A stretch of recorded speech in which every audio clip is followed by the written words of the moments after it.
Ассалому алейкум. Силерге Кудайдын батасы тийсин, кымбаттуу достор.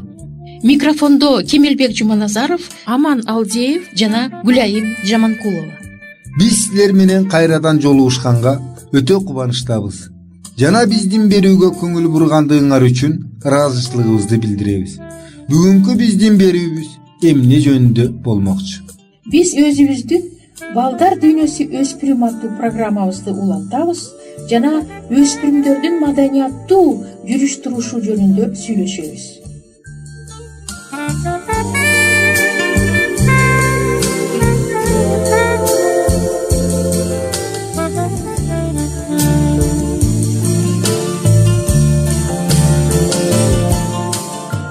Берүүбүздүн экинчи бөлүгүндө биз жаңы рухий ой толгообузду сиздерге сунуш кылабыз.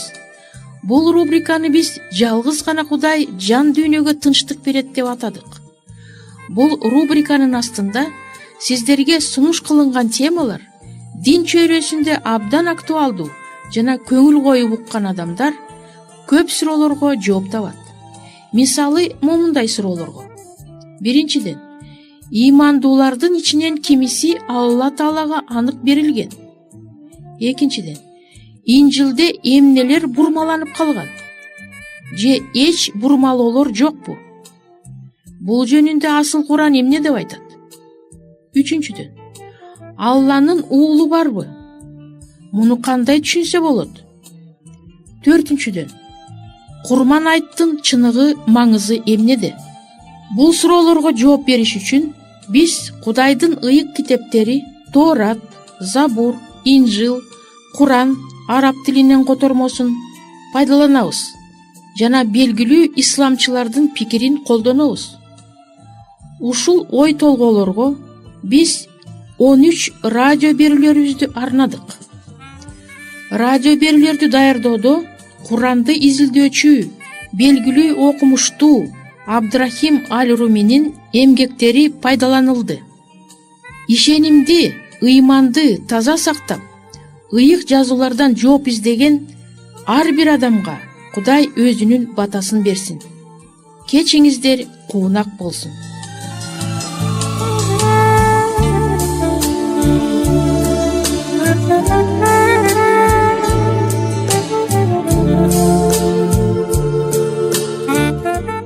Кымбаттуу ата-энелер, өспүрүмдүн маданияттуу жүрүш турушу жөнүндөгү аңгемебизди улантабыз.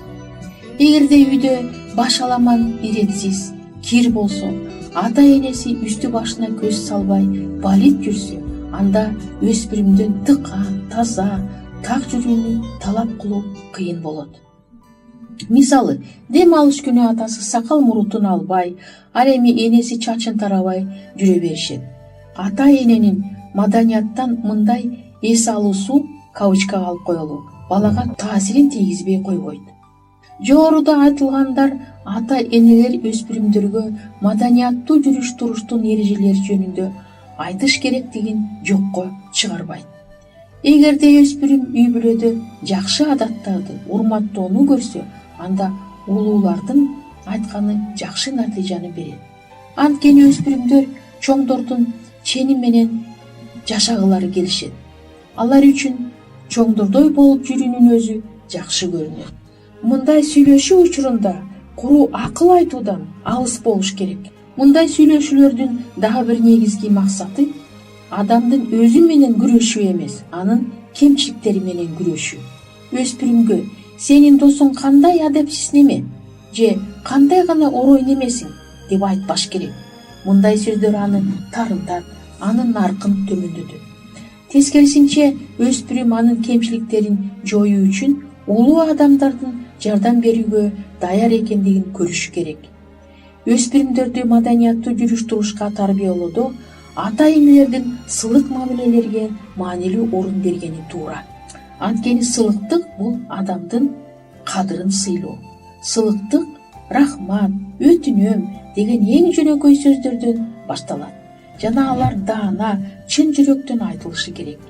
Сылык бала андан жардам берүүнү суранууну күтпөстөн эле өзү эле, мисалы автобустан майып кишиге, улуу кишиге, аялдарга орун бошотуп берет. Сокур кишиге көчөдөн өтүүгө жардам берет. Түшүп кеткен нерсени ээсине алып берет. Балалуу аялга жардам көрсөтөт.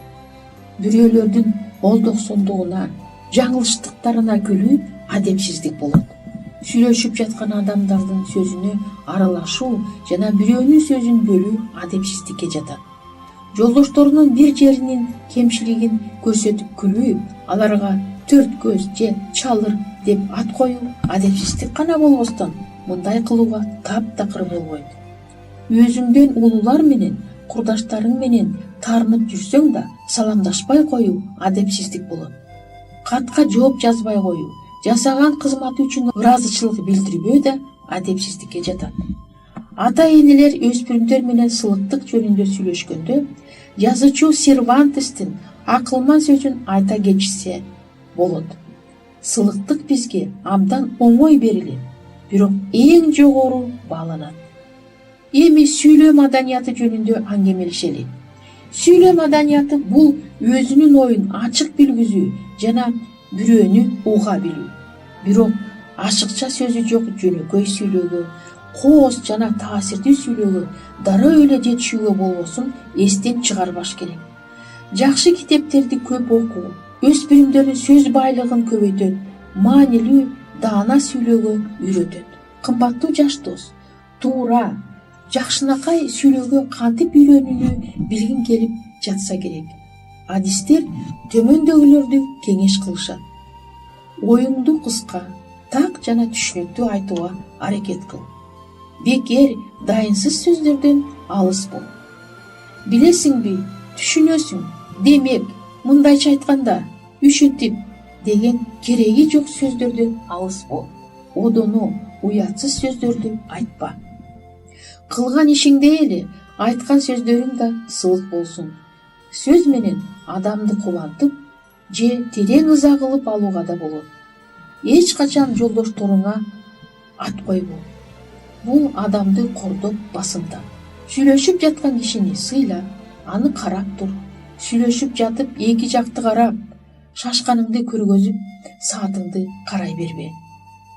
Курдаштарың менен жана улуулар менен каяша жана күмөн сыноого чыдабаган түрдө текебирлешип, көтөрүлүп сүйлөбө. Бат-бат сүйлөбө, катуу кыйкырып сүйлөп, сүйлөшүп жаткан кишинин үнүн басууга аракет кылба. Эгерде ал катуу сүйлөп жатса, сен акырын сүйлө. Ошондо ал дагы акырын сүйлөп калат. Адамдын маданияттуулугу анын сүйлөөнү билишинен гана көрүнбөйт. Ал укканды да билиши керек. Анын айтканына макул эмес болсоң да, акырына чейин угуп, анан өз пикириңди айт. Сүйлөшүп жаткан кишинин алдында чайпалып туруу жарабайт. Колдоруңду кара, чөнтөктөбү, анда сүйлөшүп жаткан кишини тоотпогондой болуп көрүнөсүң. Колдоруң көкүрөктөбү, кайчылашып турабы, анда бул менмен сиңгендей текеберликтөй болуп көрүнүшү мүмкүн. Улуксасыз бирөөлөрдүн сөзүнө аралашпаш керек. Эгерде бул өтө эле керек болсо, сөзүңөрдү бөлгөнгө кечириңиздер деген сөз менен кайрылыш керек. Белек кылып жаткан китепке жазба. Ал китепти сен жазган жоксуң. Андан көрө жакшы каалоолоруңду жазган открытканы ичине салып кой.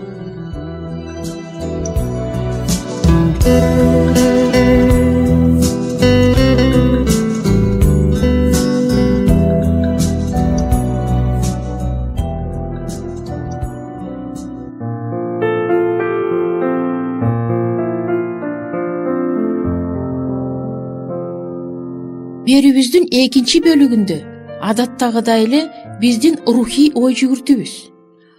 Асыл Курандын 37-сүрөсүнүн 107-аятын окуп көрөлү. Биз Ыбрайымдын уулун улуу курмандык менен сатып алдык. Азыр силер менен бирге, кымбаттуу угармандар, Кудайдын ушул ыйык сөздөрүн изилдөөнү уланталы.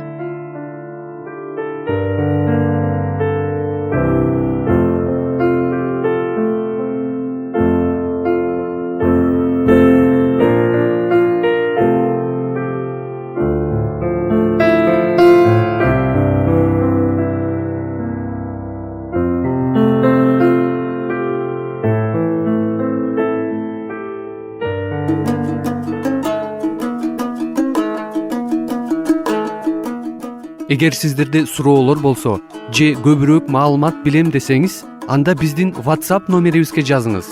+1 301 760 60 70. Кайрадан +1 301 760 60 70.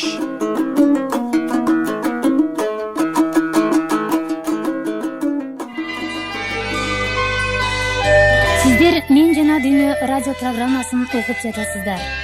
Ким өзүнүн ден соолугун, ошондой эле руханий ден соолугун чыңдагысы келсе жана үй бүлөдө болгон түйшүктөрдү чечүүгө муктаж болсо, биздин радио программаларыбыз жардам берет деп ойлойбуз.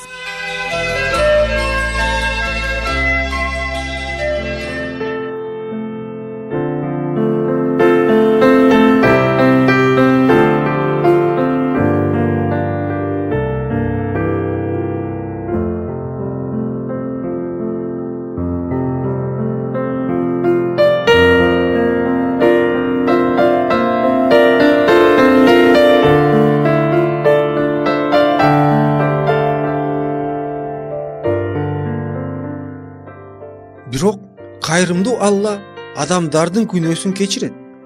Ыйык жазууда эгем кантип адам ата менен обо энени, анан Ибрайымды кечиргенин баяндайт. Сиздер өткөн Курман айттын түпкү мааниси эмнеде деген берүүбүздө бул тууралуу билдиңер. Өткөн берүүдө келтирилген Курандын үзүндүсүн силерге дагы бир жолу эскертейин. Биз анын уулун улук курмандык менен сатып алдык. Куран 37-сүрө 107-аят. Сатып алуу идеясы бизди байыркы антик дүйнөсүнө алып барат. Ал кезде күнөө жасаган адамдарды кулдукка сатышчу. Эгер боорукер адам табылса, кулду ээсинен сатып алып, бошотуп койчу. Азыр деле кээ бир өлкөлөрдө жаш жигиттер өкмөткө акча төлөп, аскерди кызматтан бошойт. Экөөндө тең, кеп адам эркиндигин сатып алып, адамдан болгон көз карандылыгынан бошогондо болуп жатат. Ыйык жазуу биз күнөөлөрдөн куткарылуубуз тууралуу жазат. Күнөө бул булганыч абийирдин, Алла алдында коркунучтун, көп зыяндуу адаттардан көз карандылыктын натыйжасы. Мына ушулардын жана башкалардын бардыгы биздин жашоону кулдардын жашоосуна окшоштурат. Күнөөлөрдүн ыпластыгы, ыйык, тунук Алланын жанында турганда билинет. Биз мындай салыштырганда адам канчалык жакшы болуп, өзүнүн эң сонун иштери менен турганда дагы күнөөлөрүнөн жана анын кесепеттеринен арыла албайт. Биздин көзүбүз менен караганда абдан такыба, момун адамдын иштери дагы бизди Алла алдында, ай аламдын соту алдында актай албайт. Биздин күнөөбүздөн Алла гана өзү арылтат. Анын улуу элчилери, пайгамбарлар дагы Алланын өзүнө, анын кайрымдуулугуна таянышкан. Алар дагы Алланын кайрымдуулугу болбосо, жараткандын алдында тура алышмак эмес. Аллага кайрылып, Ибрайым мындай деген. Куран 38-сүрө 24-аят. Өкүмдарым, өзүңдүн улуу кечиримиңди мага, ата-энеме, менин жакындарыма жибер. Өзүңдүн улуу сурагың болор күнү. Куран 14-сүрө 41-аят. Ушул эле ой Мусанын дубасында көрүнөт. Муса жалынды. Жараткан эгем мени бир туугандарымды кечир. Мээримиңди, кайрымыңды төгүп, сен мээримдүүлөрдүн, кайрымдуулардын ичинен эң мээримдүүсүң, эң кайрымдуусуң, өзүңсүң. Куран 7-сүрө 151-аят. Дөт пайгамбар дагы өз мезгилинде мындай деди. Ал адам сага арамдык кылды. Сенин коюңду өзүнүкүнө кошкусу келип, бири-бирине жамандык кылгандар көп эмеспи? Кудайга ишенип, жакшы иштерди жасагандардан башкасы. Бирок андайлар кандай аз? Дөттүн оюна бир нерселер келип, Кудайга жалына баштады. Чөгүлөп, жыгылып, тобо кылып, өзүнө кайрылып. Куран 38-сүрө 24-аят. Дүйнөдө адамдар канчалык жакшы, адал ниет болбосун, Алланын улуу мээримине муктаж. Мухаммад андан төмөнкүдөй тапшырма алган. Мухаммад, сен ошол үчүн туруктуу да, чыдамдуу да бол. Өкүмдардын жарлыгы чындыктын маңызы. Өз күнөөңө кечирим сурап, эртең менен кечинде жаратканды даңктап тур. Куран 40-сүрө 55-аят. Алла баарынан мурда кайрымдуу. Ошол үчүн Куранда ал кечирүүгө даяр экени көп айтылат. Алланын чексиз сүйүүсү биздин куткарылуубузга жол ачат. Бул дагы чоң ачылыш. Куткарылуу менен жөнөкөй кечирүүнүн эч жалпылыгы жок. Анткени кечиримдүү Алла акыйкат Алла. Ал арамдыкты жасаасыз калтырбайт. Бул чындыкты түшүндүрүү үчүн мисал келтирейин. Бака шака түшкөн ярмарканы элестеткилечи. Жайма базар, быкылдаган эл, кыжы-кужу. Капыстан бирөө ууру деп кыйкырып калды. Ууруну кармап калышты. Ар кандай эл чогулуп калды. Полицей жыйылган элден араң өттү. Ууруну сотко алып жөнөштү. Сот азыр уурдаганынан да көбүрөөк өлчөмгө акчалай салык салат. Кылмышкерге дагы оңдой берди болду. Анткени ал мындай кылмыш үчүн оң колун кырча кескен өлкөдө уурлук кылган жок. Өкүм акыйкат жазаны жана кылмышсыз дүйнөнү каалагандарды аябай ыраазы кылды. Бирок сот залынан кескин үн чыкты. Мен бул күнөөкөрдү билем. Ал ууру эмес, ал аябай кедей. Үй бүлөсү ачкачылыктан кырылган турат. Карайлаган абалынан чыга албай уурлукка барды. Соттор өкүм чыгарганга шашпагыла. Өтө катуу соттобогула. Мүмкүн болсо кечиргиле. Бир аз мурда эле акыйкат жазаны эңсегендер аны аяп калышты. Ооба, биз азап тозоктун, адилетсиздиктин, күнөөнүн дүйнөсүндө жашап жатабыз. Анын күнөөгө түрткөн аргасыз абалын эске алып актап койсо болот. Кай бирлери макул болушкан жок. Биз бүгүн бир ууруну кое берсек, эртең башка уурулар чыгат. Алар дагы өз кылмышынан акташ үчүн себеп табышат. Алар дагы өз кылмышын акташ үчүн себеп табышат. Деги эле мукташ болуп кыйналгандар абдан көп. Бул үчүн алар башкаларга жолтоо болбошу керек. Каршыларды, жактоочуларды салмактап көрүп, сот акыйкат өкүм чыгарат. Күнөөлүү, демек жазалаш керек. Андан ары окуя күтүлбөгөндөй уланат. Сот туруп, өзүнүн чек кагаздарынан чыгарып, айыптын өлчөмүнө ылайык чек жазып берет. Ал законду бузгандыгы үчүн айыпты өзү төлөдү. Акыйкаттык болду. Күнөөкөр акталып, боштондукка чыкты. Бул адам өзүнө ылайыксыз кечирим алып, эркиндикке чыкты. Мен дагы Алладан ушундай кечирим алып, ушундай сезимде болдум. Жогорку окуяда күнөөкөргө сот ушундай сүйүүсүн билдирди. Өзү күнөөсүз туруп, күнөөлүү үчүн айып тартты. Ал эми эгерде бул штраф эмес, байыркы мезгилдегидей оң колун кессечи? Турмушта мындай болорун элестетүү кыйын. Элестетүүгө кандай кыйын болгону менен так ушундай жазалоо мүмкүндүгүн ыйык жазууда куткарылуу деп айтылат. Ушул ой жүгүртүүбүздүн уландысы келерки берүүбүздө.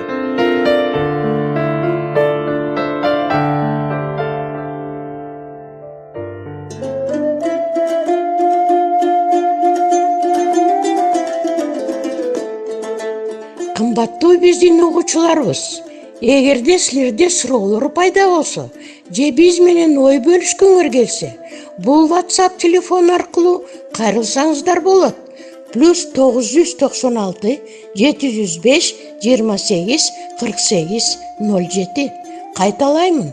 +996 705 28 48 07. Жана жаңы маанилүү видеолорду өткөрүп жибербөө үчүн биздин каналга жазылыңыздар. Саламатта болгула. Кудайым силерге батасын берсин.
биздин программабыз соңуна чыкты.